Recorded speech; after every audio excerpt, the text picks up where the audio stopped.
Welcome, everybody. I just had to do this live show. President Trump is coming to address everything. I just wanted. I think it would be important. Kind of share this with everybody. So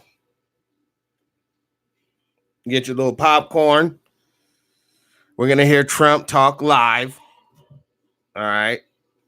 We're just waiting. He's gonna be talking about the missile attack. Hopefully giving us some guidance collectively. And you're hearing it right now live as it's happening all around the world. Thank you to the new subscribers.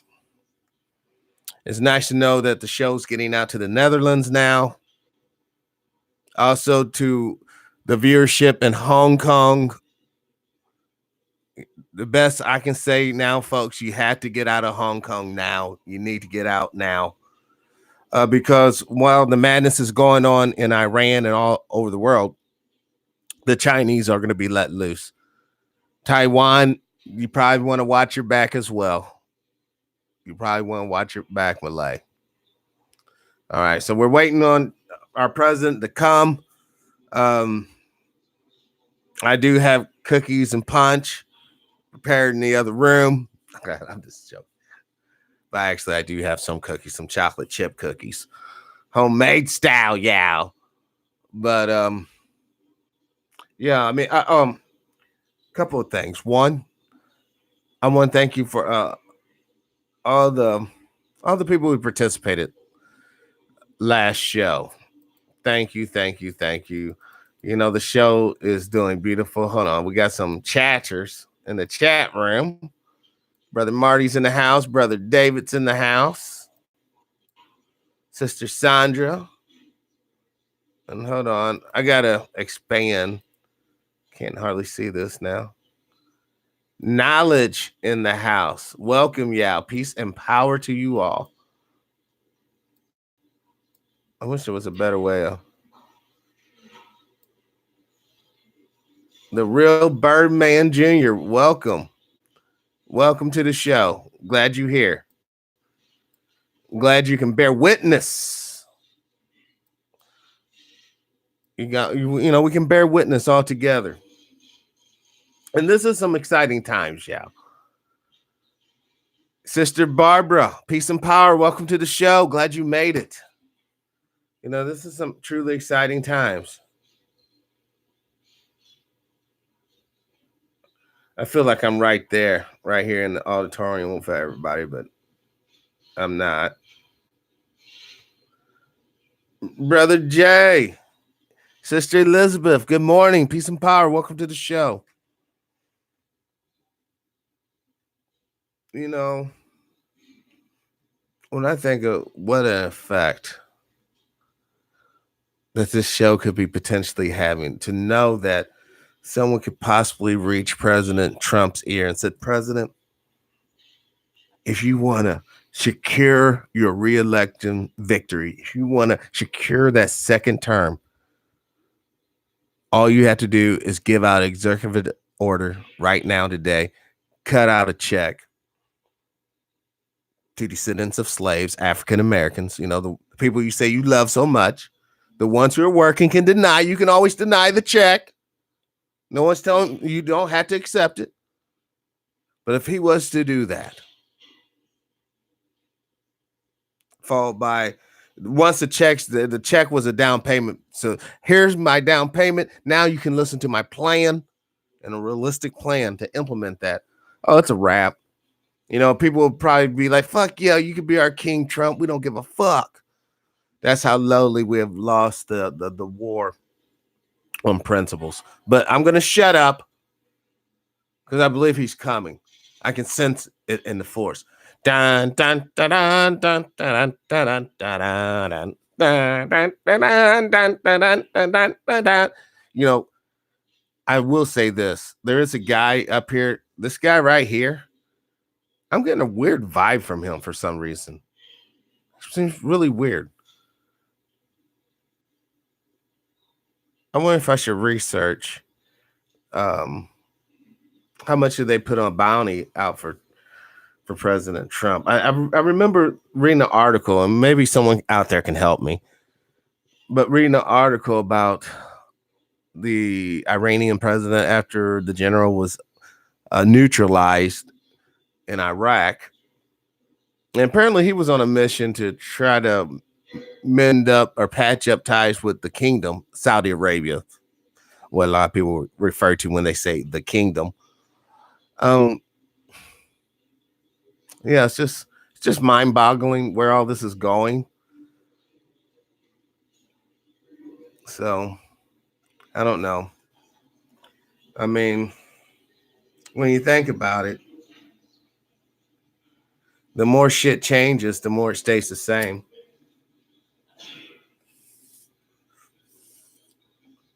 Now, I don't understand.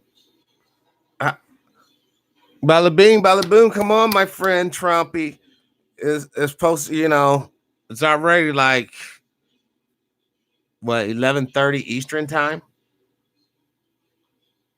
Oh, today's date, January 8th, 2020, the year of our Lord. Live in the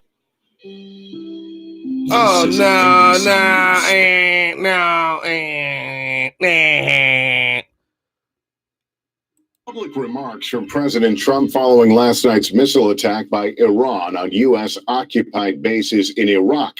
The latest salvo in what is surely the most perilous moment in U.S.-Iran relations in more than... Okay, so this is what's basically going on. Apparently, Trump's not ready to go live. So they're going to fill up the airway with this guy because they just don't want dead space because they know that people, will just tune out. And this is probably going to be a commercial bonanza. And it's pretty sad. It's pretty damn sad because I tuned in not to hear Mr. Bolt here. I want to hear Mr. Trump. Here we go. Punches to avoid further escalation. The question now, of course, how will President Trump respond? He will be speaking at the White House just moments from now. Things are set there. We have indications that they've been making perhaps some last-minute adjustments to his remarks, but we expect... Yeah, because they're listening to the show, yeah. They're listening to TPIM SR Live. And I tell you what, if he comes out and he's like, and at the end of the speech, he goes, and also to my African Americans, I'm going to get you guys reparations in 2020. I will cut the check. This country will flip its fucking wig. Let's continue. The president to emerge shortly. In the meantime, NBC's Kristen Welker is at the White House. Kristen, what can you tell us? Lester, good morning. I'm here in the grand foyer. Oh my God. I'm sorry about the Illuminati camera angle, yeah, but I want to make sure I keep out certain logos for copyright issues. And also I want to make sure I break in until the president speaks live, which I can claim now. Then at that point, it's CNN or C-SPAN, not CNN, C-SPAN rather, or PBS, some sort of public deal like that. But this chick looks Illuminati. We are waiting for President Trump to address the nation for the first time since those attacks overnight. The big question, will President Trump announce a retaliation against Iran, or will he announce a de-escalation? If you look to the tweet that he sent out last night, it was not fire and brimstone. Instead, it seemed to point to the fact that there have been no fatalities reported. He said, so far, so good. So we anticipate what he will say. We know that Democrats... Just like Palpatine. So far, Dooku. So good. I mean, come on. This is just so laughable. For those who just saw the last show that I just put together, I showed you where he was talking about the sanctions, the economic sanctions, and that happened just a few months ago. So there's an escalation happening here. We're calling on the administration to de-escalate. So President Trump has had a busy morning. He spent part of it in the Situation Room with the vice president, a number of other top officials. We are told that he will be joined by the vice president when he comes to the podium in just a few moments from now. Yeah, she keep promising me. I'm starting to feel like I'm looking at weather forecast. Tomorrow's going to be sunny, and you hear raining and thundering and lightning. Now, Lester, and they have been monitoring the developments overnight, reaching out to Democrats, reaching out to Republicans, trying to make sure that they are briefed on the situation and the developments abroad. I anticipate we would. Man, she is so serious. Now, this is a real reporter, Yao. I don't know who this lady is, but she's a real reporter. You can tell by her enthusiasm, her command of facial expressions. She got the game down pat. Hear President Trump defend his decision to take out Iran's top general. The administration has made the case that he posed an imminent threat to the U.S. Dun, dun, dun, dun. An imminent threat. I mean, doesn't Kim Jong-un also pose an imminent threat? Oh, I better shut up. I don't really want to open up that can of worms. We don't want no Korean barbecue. Democrats have said they want to see the evidence. We know that top officials will be briefing the full Congress later today. So, Lester, we are here waiting. Okay, here they go. Here they go. Midget just came back. The side left. Behind here they go. Number of national security officials. Lester. All right. Here he goes. Some of the principals now taking their position at the podium, the leadership. As we wait for the president to emerge quickly, let's go to Courtney Cubie at the Pentagon. Man, we should have some sort of music playing, or something. I would, but I don't want a copyright strike. What will President Trump, what kind of tone will he take here? Is she cross-eyed? No, I'm not, seriously, is this chick cross-eyed? This morning, we had this killing of Qasem Soleimani only days ago. The U.S. military in the ensuing days posturing for defensive, any kind of an attack from Iran, preparing for that attack to come onto a U.S. military installation in Iraq just in the last hours. We know now that the casualty count is 0.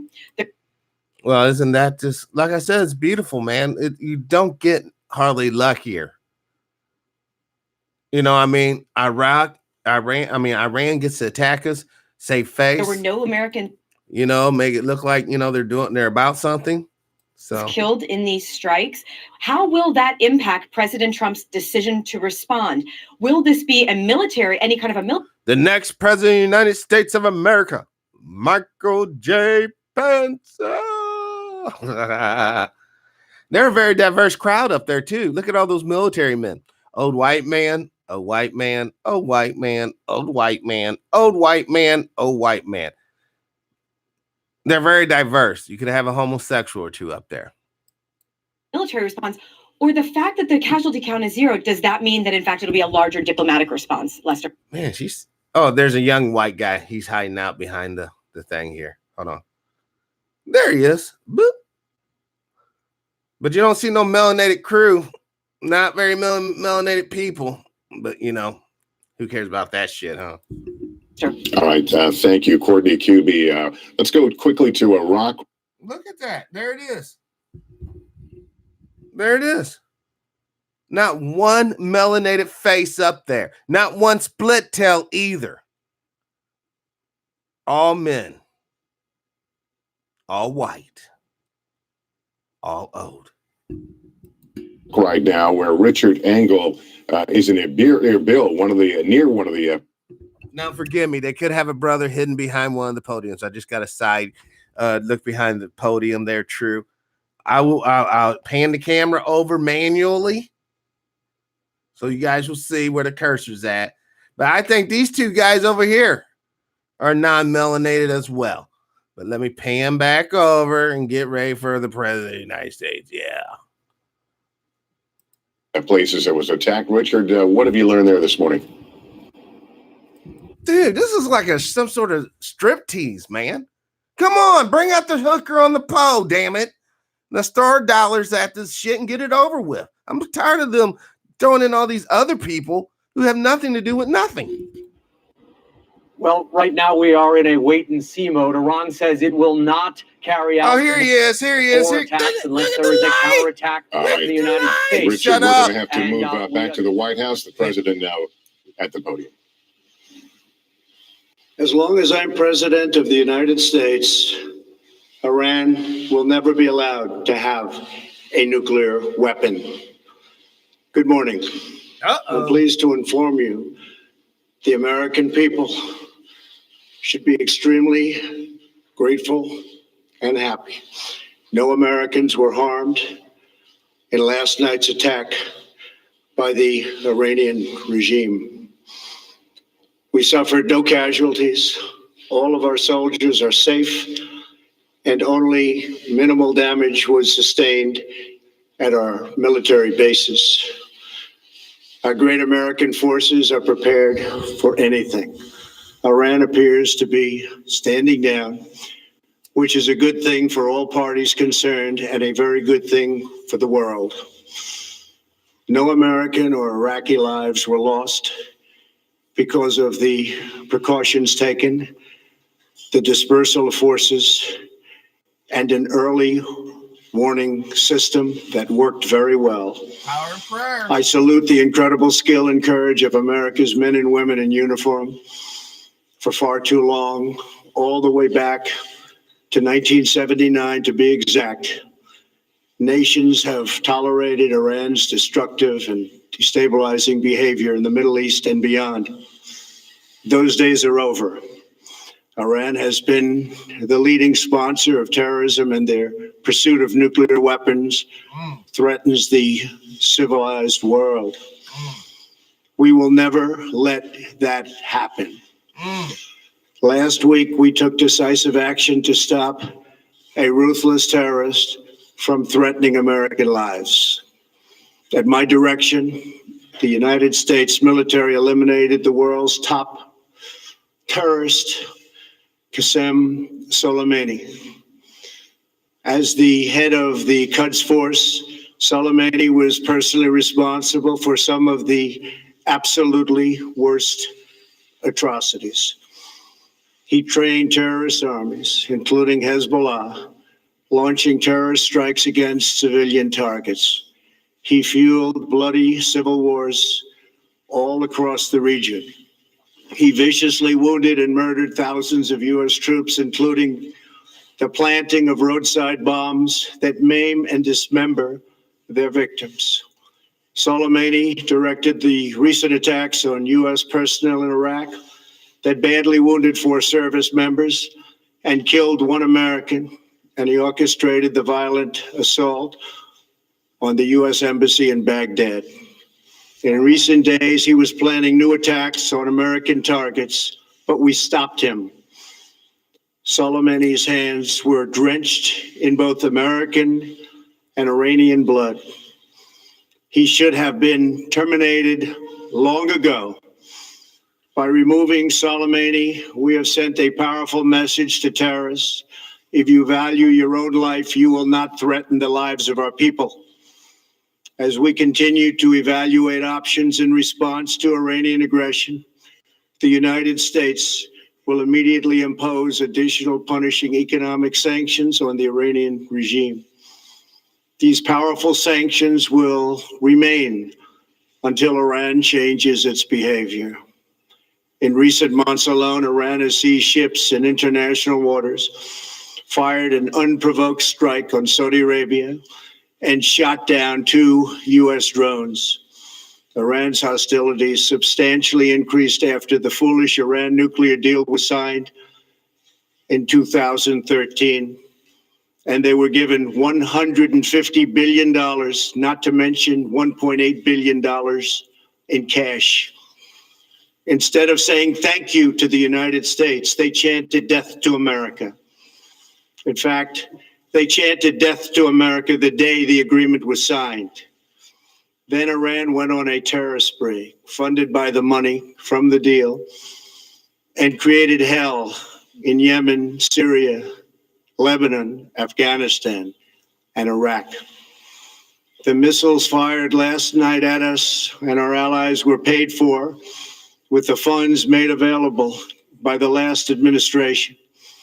The regime also greatly tightened the reins on their own country, even recently killing 1,500 people at the many protests that are taking place all throughout Iran. The very defective JCPOA expires shortly anyway and gives Iran a clear and quick path to nuclear breakout. Iran must abandon its nuclear ambitions and end its support for terrorism. The time has come for the United Kingdom, Germany, France, Russia, and China to recognize this reality. They must now break away from the remnants of the Iran deal, or JCPOA. And we must all work together toward making a deal with Iran that makes the world a safer and more peaceful place. We must also make a deal that allows Iran to thrive and prosper and take advantage of its enormous untapped potential. Iran can be a great country. Peace and stability cannot prevail in the Middle East as long as Iran continues to foment violence, unrest, hatred, and war. The civilized world must send a clear and unified message to the Iranian regime. Your campaign of terror, murder, mayhem will not be tolerated any longer. It will not be allowed to go forward. Be tolerated. Today, I am going to ask NATO to become much more involved in the Middle East process. Over the last 3 years, under my leadership, our economy is stronger than ever before, and America has achieved energy independence. These historic accomplishments change our strategic priorities. These are accomplishments that nobody thought were possible. And options in the Middle East became available. We are now the #1 producer of oil and natural gas anywhere in the world. We are independent, and we do not need Middle East oil. The American military has been completely rebuilt under my administration at a cost of $2.5 trillion. U.S. armed forces are stronger than ever before. Our missiles are big, powerful, accurate, lethal, and fast. Under construction are many hypersonic missiles. The fact that we have this great military and equipment, however, does not mean we have to use it. We do not want to use it. American strength, both military and economic, is the best deterrent. Wow. 3 months ago, after destroying 100% of ISIS and its territorial caliphate, we killed the savage leader of ISIS, al-Baghdadi, who was responsible for so much death, including the mass beheadings of Christians, Muslims, and all who stood in his way. He was a monster. Al-Baghdadi was trying again to rebuild the ISIS caliphate and failed.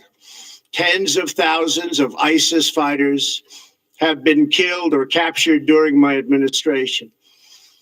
ISIS is a natural enemy of Iran.